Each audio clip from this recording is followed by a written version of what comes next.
there is a paucity of mental health services in the community. Are you worried? A little bit, yeah. There's really no system that's really looking out for them. We're just leaving them to fend for themselves. Today, man, I'm a better man. I'm getting better. I just can't think to myself that a thoughtful society would agree this is how we should treat people.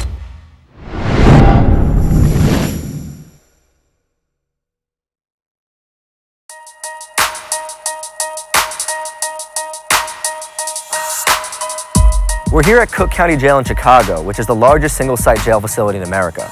Right now it houses 9,000 inmates, and it's estimated that 30% of them have mental illnesses. That makes this what's thought to be the largest mental health care provider in America right now. Fellas, when we go around this corner, you're gonna go on the left-hand wall. Keep your hand behind your backs. So right now we're headed to the morning intake area. That's where everyone who was arrested last night is brought in and where their mental health is assessed. It's the first point of contact in the sort of mental health treatment process that happens in Cook County Jail.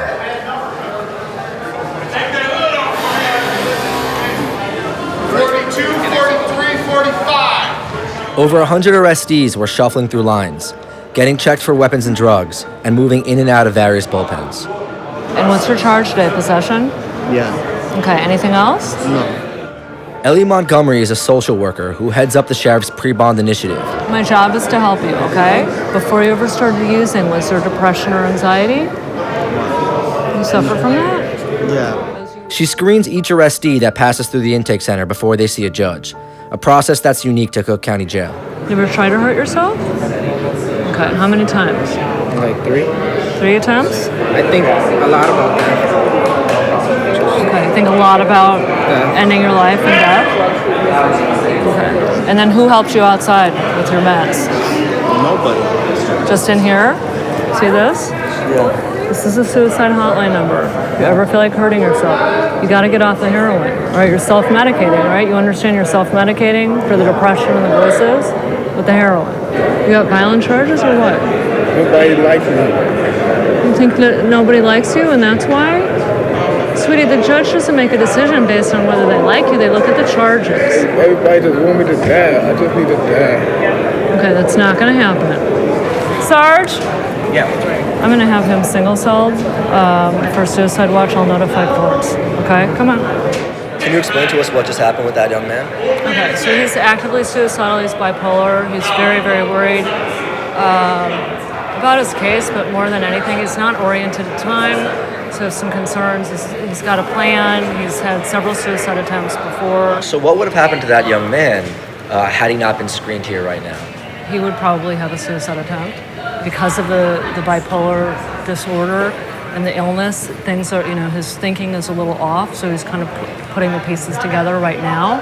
And the more he puts that together, and the more anxiety and fear he has, the more likely he's really gonna do something. Let it out, gentlemen! As morning intake came to a close, we were told by Ellie and her team that 45% of the individuals they screened that day showed clear signs of mental illness. Hey, Ron, you should know closing clinics gotta go! Illinois was one of the top 10 states to cut mental health funding between 2009 and 2012, with a 32% cut. It was an attempt to help fix the state's fiscal crisis. These budget cuts hit Illinois' already beleaguered mental health system hard. The irony of this approach is that it actually cost the state more money. During this time, the state saw a $131 million increase in spending on hospitalizations and institutionalizations. That was the beginning of what some refer to as an all-out public health crisis. Amid rampant budget cuts in 2012, Rahm Emanuel closed 6 out of 12 public mental health care facilities in Chicago, sparking outrage across communities and a flurry of media coverage. Thank you. We went to meet Cook County Sheriff Tom Dart, who runs the jail and has frequently spoken out for the mentally ill population he houses and treats in his facility. This thing is massive. It's a massive complex. Hey, Sheriff Dart. How you doing? Very nice to meet you. My pleasure. Nice to meet you. We headed to Division 2, one of the tiers designed and operated especially for inmates who struggle with mental illness. I'll check on your stuff today. I mean, I don't know if I can do anything before the next court date, but this is complete bullshit, and we all know it. Sheriff Dart visits these facilities frequently and is familiar with the inmates and their cases. Do you got any violence in your background? No violence at all. None at all? None at all. Where have you been living before you got On a train. on the train? What are you accused of stealing? One pair of jeans. Okay. But you were just telling the sheriff you've been here for 2 months over one pair of stolen jeans. Yes, sir. And you were homeless before that, living on the train. Yes, sir. And what are they telling you in terms of your trial, of what's going to happen, anything of that nature? They're not telling me anything at all. I just been waiting like for 3 months. And nothing, no information. No information at all. Vision too been kind of helping me with like my mental health issues because I'm being medicated for bipolar and depression. Were you receiving any treatment when you were outside of the system?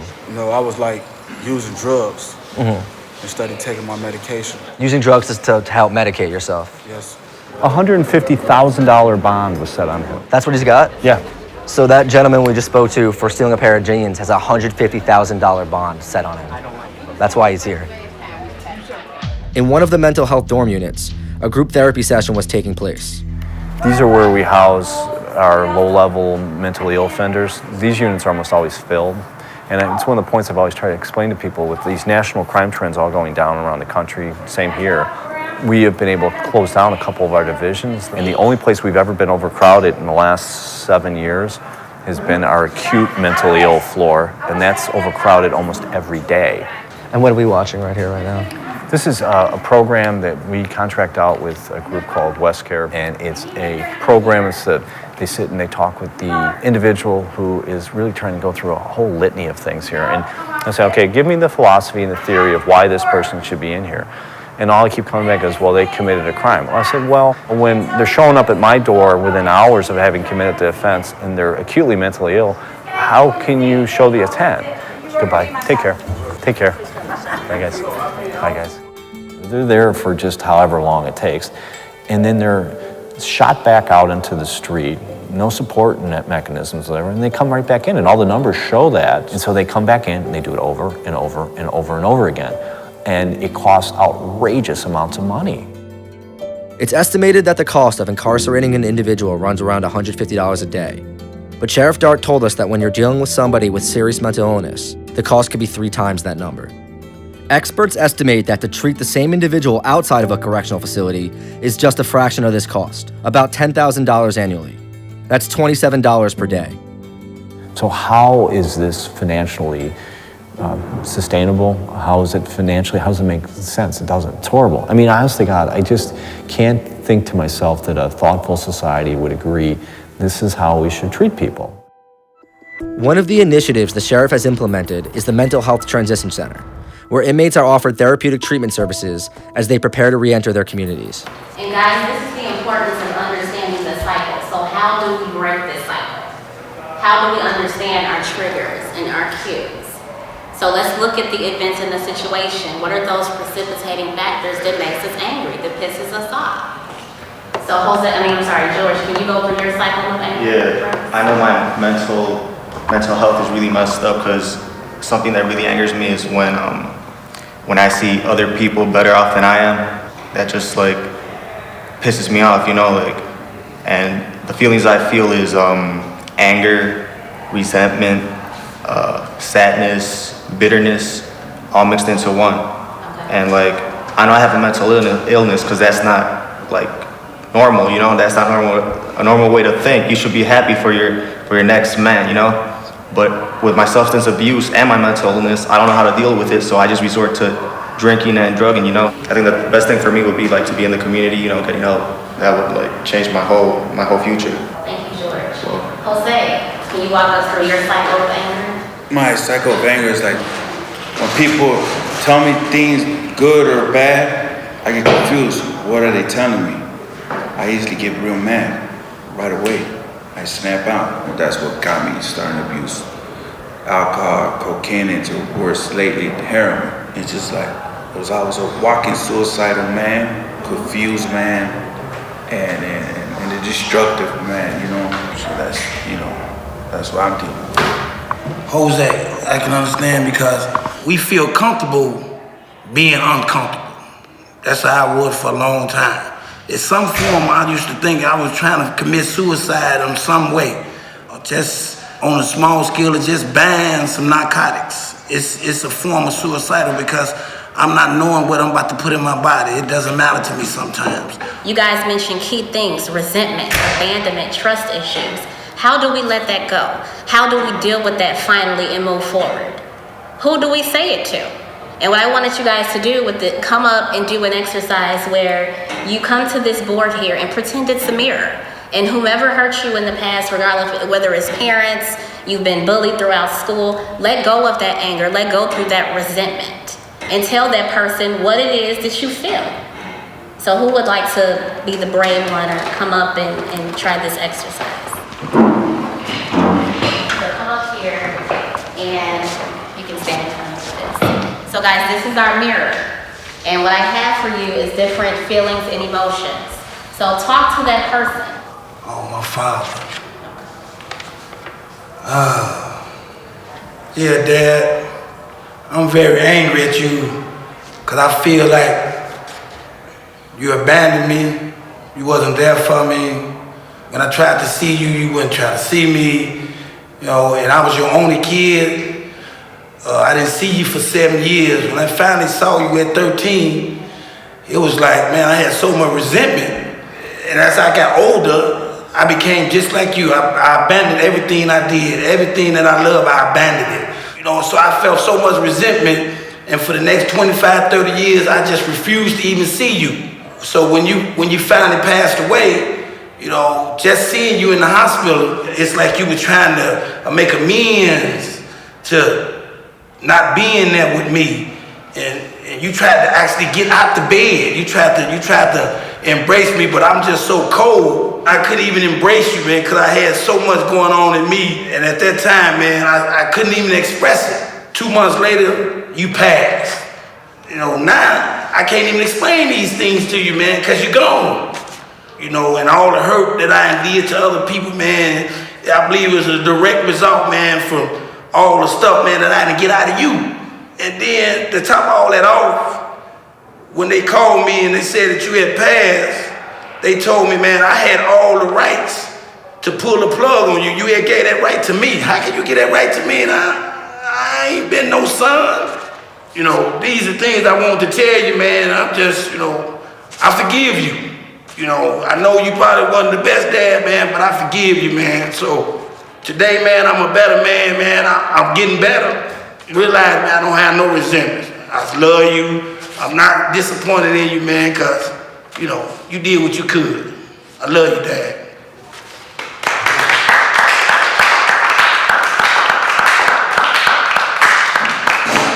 Starting right here, right now, we choose to make the necessary changes in our lives to be successful, productive members of our community. We will no longer be what others think of us, but what we think of ourselves. We are a community of men striving for a new way of life. Change is our only option, and this change must be forever. Why were you seeing so many mentally ill inmates coming in here? You know, unfortunately, there is a paucity of mental health services in the community. It's much easier for many of these individuals to see the local drug dealer on the corner waiting for them than it is to take 2 trains and a bus to the north side of Chicago to see a psychiatrist for 5 minutes. What actually happened here in 2012 with the mental health care system, and how has that affected this jail? In 2012, the city of Chicago, which had run 12 mental health clinics spread throughout the city, decided to cut that in half and make it 6. There was no rhyme or reason, there was no discussion, there was no plan put together, they just cut it. And as a result of it, we found countless detainees here waiting on their trial who would come to me and tell me over and over again, you know, where am I going to go? What am I going to do? I mean, that was my clinic. I don't know what to do. You know, due to budget cuts and closures of mental health clinics here in the city of Chicago, many of them don't receive psychiatric services, and just being able to navigate finding them is often too difficult. The state of mental health care in Chicago has become a hot-button issue and was discussed during the March 26 mayoral debate.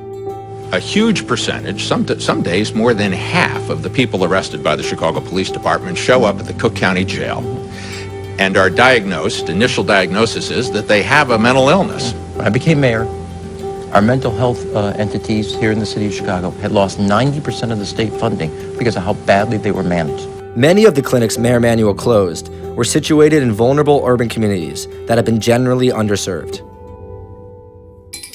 Nadana Carter is an activist who represents these communities.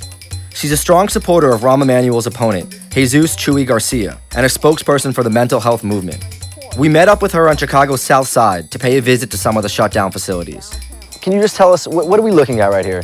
That is the old Woodlawn Clinic, where you see it says Woodlawn Adult Health Center. It was also the Woodlawn Mental Health Clinic. It was one of the oldest. It was over 20 years old.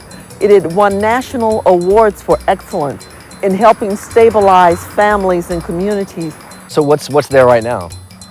Right now there is one of the private providers was given that space by the city of Chicago, and they are able to treat 50 people, but no one knows who those 50 people are that they're treating. The problem here is the clinic beforehand had treated over 300 people. Nadana took us to the site of another closed-down facility on Ashland in a nearby Hispanic community. There you go. Yeah, sure we. We're talking about these mental health clinics. Okay. They never came back, right? No. Where are people going, do you know? Oh, I don't know. If we got a sign on the window, I don't know if it's open. If we got this was one here. Why no? Okay, you see the sign on the window? Yeah. No, they don't even have psychiatrists at Greater Are they Lawn, still though. there? Greater Lawn has no psychiatrists at all. So Greater Lawn is losing patients. They have no psychiatrists at all. So this was shut down April 9, 2012. It was part of the 6 clinics Absolutely. that were shut. This place has no psychiatrists. And the place that was here had psychiatrists. Had psychiatrists, had therapists, had nurse. And these are all the things that you need when you're dealing with mental health. Just as with the African American community, there's a stigma in the Latin community, in the Hispanic community. Mental illness is not an accepted diagnosis. So if you have a chance to go to a place like this, that is in walking distance, you go. How far away is the new We're address? 1600, this is 1600 West. Okay. That is 4100 West. So we're talking bus rides, we're talking... Yes, it's about 3 bus rides.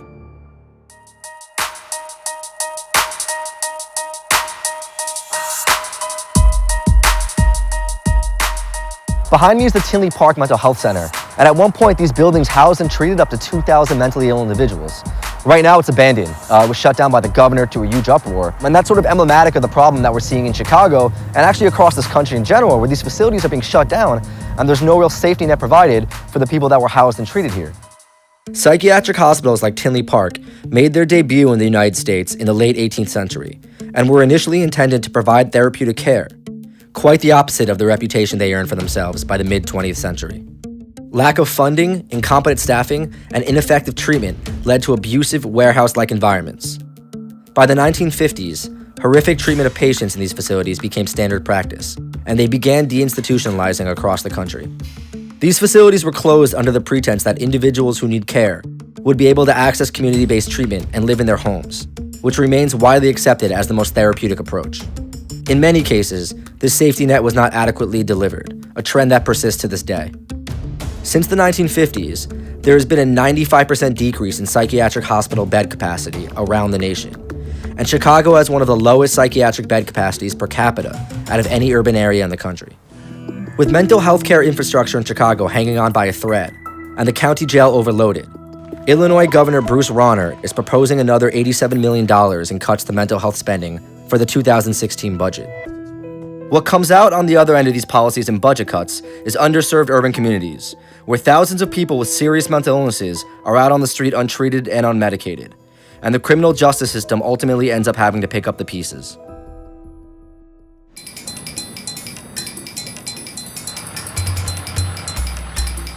Division 8 is the last tier we visited during our time at the jail.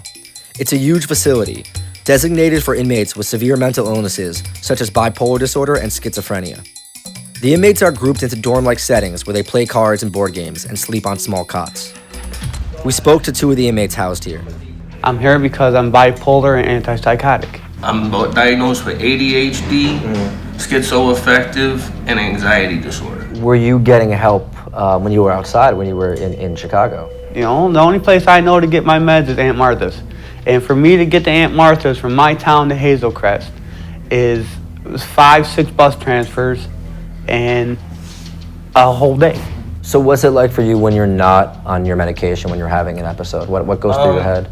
I usually get real manic and real anxious. Like I get real fidgety and nervous, and I'm actually kind of violent usually. Like if I get into a altercation with somebody, it'll usually turn out to be violent. For example, my criminal damage to property, residential burglary.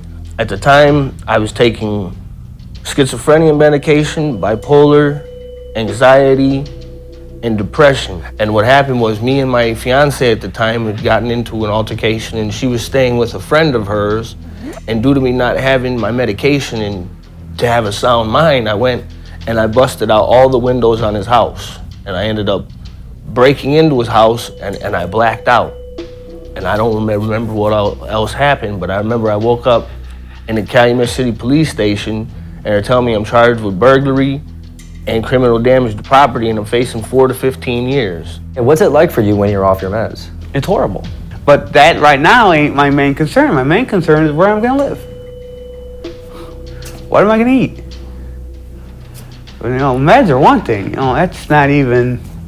First, I gotta put a roof over my head. Are you worried? A little bit, yeah. Because I know, like, I have 3 felonies already, and I've been to prison 3 times. And every time was because I was off my medication, and I ended up self-medicating. And once you get in the system, it's almost impossible to get out. So we're getting 3 echoes. You know, you hear what these guys have to say, and it speaks for itself. You know, they need treatment, they need help, and they've sought it out. And sometimes they can get it, and sometimes they can't. And every time they come back in, it's another job lost, it's a home lost, and they're left with nothing, and there's really no system that's really looking out for them. We're just leaving them to fend for themselves.